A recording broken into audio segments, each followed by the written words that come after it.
ہمارے قریب کے ایک دیہات میں میاں بیوی تھے، اللہ نے ان کو بڑھاپے کے اندر اولاد بیٹا ہوا، بیٹا نیک بنا، ہونہار تھا، سمجھدار تھا، حتیٰ کہ وہ بچہ انجینئر بن گیا، شہر میں اس کی نوکری لگ گئی، وہ آتا باپ کو کبھی ملتا اور پھر واپس اپنی ڈیوٹی کے لیے چلا جاتا، ویکینڈ پہ والدین کے ساتھ رہتا۔ اللہ نے اس کو کاریں بھی دیں، بہاریں بھی دیں، کوٹھی بھی دی۔ نوجوان نے شادی کا پروگرام بنایا، ماں باپ نے کہا کہ بیٹا جہاں تم کہو گے ہم تمہاری شادی وہیں کریں گے، زندگی تو آپ نے گزارنی ہے۔ شہر کا ایک بڑا شریف گھرانہ تھا، ان کے ہاں ایک بیٹی تھی، جوان العمر تھی، شکل اچھی تھی، عقل اچھی تھی، تعلیم یافتہ تھی۔ تو اس نوجوان نے نشاندہی کی، ماں باپ نے رشتہ بھیجا، انہوں نے بھی دیکھا کہ بہت اچھا رشتہ ہے بچی کے لیے، تو شادی ہو گئی۔ اب وہ بچی شادی کے بعد دیہات میں آئی، چند دن تو رہی، چند دن کے بعد وہ کہنے لگی جی مجھ سے تو دیہات میں نہیں رہا جاتا۔ باپ نے کہا کہ بیٹا بیوی کو لے کے شہر والے مکان میں چلے جاؤ، مگر ہفتے بعد ہمیں آ کے مل جانا، شکل ضرور دکھا جانا، ہم دیہات میں خوش ہیں، ہم اپنی زندگی یہاں گزار لیں گے۔ لو جی، بچے نے شہر میں رہنا شروع کیا، ماں باپ دیہات میں۔ 1-2 سال تو معاملہ اچھا چلتا رہا۔ 1-2 سال کے بعد یہ لڑکا کبھی ماں باپ کو ملنے جاتا، ایسٹیمیٹڈ ٹائم ہوتا کہ 2 گھنٹے کے بعد آؤں گا، تو کبھی 2 کی جگہ 3 اور 4 گھنٹے لگ جاتے۔ تو اس کی بیوی برا مناتی، ہاں تم تو جاتے ہو تو بس جا کے بیٹھ ہی جاتے ہو، لے تو تمہاری نظر میں مر ہی جاتے ہیں، تمہیں تو ان کے سوا کوئی نظر ہی نہیں آتا۔ جو گانے گاتی ہیں بیویاں اپنے خامنوں کے سامنے، اس لڑکی نے بھی وہی گانے گانے شروع کر دیے۔ یہ شریف انسان تھا، سمجھاتا، مگر بیوی وقت کے ساتھ ساتھ زیادہ اعتراض کرتی گئی، حتیٰ کہ ایسا وقت آیا کہ جب یہ ماں باپ کو ملنے جاتا تو بیوی خواہ مخواہ کا جھگڑا کھڑا کر دیتی۔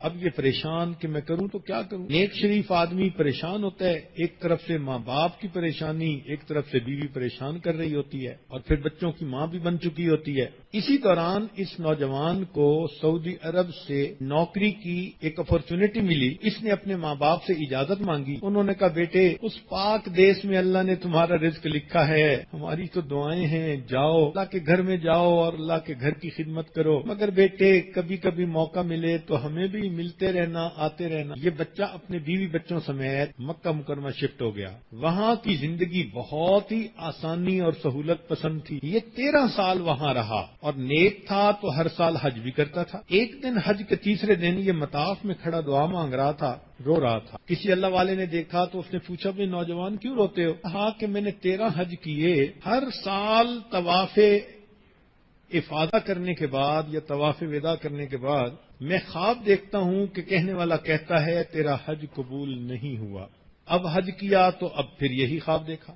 اللہ والے ڈائگنوزز کے ماسٹر ہوتے ہیں، وہ چلتے پھرتے ڈائگنوسٹک سینٹر ہوتے ہیں۔ انہوں نے 2 باتوں میں بات پہچان لی کہ مسئلہ کیا۔ یہ نوجوان 13 سال سے عرب میں تھا، شروع میں تو ماں باپ کو خرچہ بھی بھیجتا تھا، سلام کلام پیام بھی ہوتا رہتا تھا۔ اس زمانے میں فون نہیں ہوتے تھے، یہ اس زمانے کی بات ہے، عام ٹیلی فون نہیں ہوتے تھے، سیل فون تو تھے ہی نہیں، دیہاتوں میں بھی فون نہیں ہوتے تھے، تو حج عمرے پہ آنے جانے والے لوگوں کے ذریعے پیغام بھیج دیتا تھا، لیکن کچھ سالوں سے رابطہ ہی نہ رہا تھا اس کا ماں باپ سے۔ تو انہوں نے توجہ دلائی کہ میاں جاؤ اور ماں باپ کو راضی کر کے پھر واپس آؤ۔ چنانچہ یہ نوجوان اپنے گھر آیا، بیوی کو کہا کہ میں نے چھٹی لے لی ہے اور میں اپنے ملک چکر لگا رہا ہوں ماں باپ کے پاس۔ بیوی نے آئیں بائیں شائیں کرنے کی کوشش کی تو اب اس نوجوان نے اس کو شیر کی آنکھ سے دیکھا تو پھر وہ دبک کے بلی کی طرح بیٹھ گئی۔ نوجوان نے تیاری کی، وطن واپس آیا۔ جب یہ بستی میں داخل ہو رہا تھا تو اس وقت اس کو یہ احساس ہوا کہ پچھلے 2-3 سالوں سے میرا کوئی رابطہ نہیں، مجھے تو یہ بھی پتہ نہیں میرے ماں باپ کس حال میں ہیں، تو میں پتہ تو کر لوں۔ چنانچہ ایک 8-9 سال کا لڑکا تھا، اس سے اس نے پوچھا کہ فلاں بابا جی کا کیا حال ہے۔ لڑکے نے آگے سے جواب دیا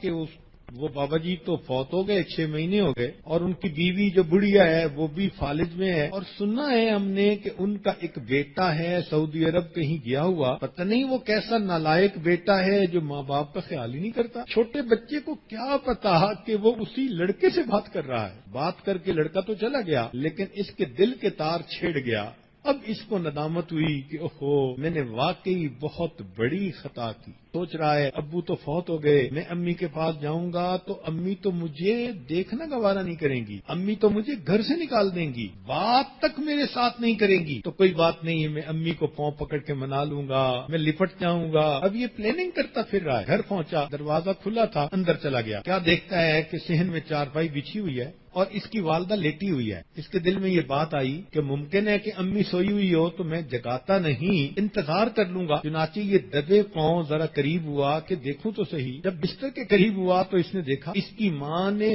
ہاتھ اٹھائے ہوئے تھے اور وہ دعا مانگ رہی تھی. اس نے قریب ہو کے سنا امی کیا دعا مانگ رہی ہے؟ تو ماں یہ دعا مانگ رہی تھی، اللہ میرا خاوند دنیا سے چلا گیا، میرا ایک ہی تو بیٹا ہے، بخریت اسے واپس بھیج دینا تاکہ جب میری موت آئے تو مجھے قبر میں اتارنے کے لیے کوئی میرا بھی محرم موجود ہو. ماں یہ دعا کر رہی ہے کہ اللہ میرے بیٹے کو بخریت واپس بھیج دینا کہ اگر میری موت آئے تو مجھے قبر میں اتارنے کے لیے کوئی میرا بھی محرم موجود ہو. جب اس نے پوچھا سنا کہنے لگا امی میں آ گیا ہوں. والدہ چونک اٹھی، بیٹا تم آ گئے؟ ہاں. ماں نے جواب دیا بیٹا موتیا بند آ چکا، میری بینائی نہیں، تمہارا چہرہ تو نہیں دیکھ سکتی، آؤ قریب ہو جاؤ، میں تمہارے چہرے کا بوسہ لوں، میں تمہارے جسم کی خوشبو سونگھ لوں. تو ماں تو ماں ہوتی ہے، ماں کو منانا بہت آسان کام ہوتا ہے. اللہ رب العزت والدین کو بھی نیک بننے کی توفیق دیں اور اولاد کو بھی ماں باپ کی قدردانی کی توفیق دے دیں. جو غلطیاں کوتاہیاں ہوئی ہم اسی دنیا میں ان سے معافی مانگ لیں اور آئندہ نیکوکاری کی زندگی گزارنے کا دل میں ارادہ کر لیں. وآخر دعوانا ان الحمد للہ رب العالمین.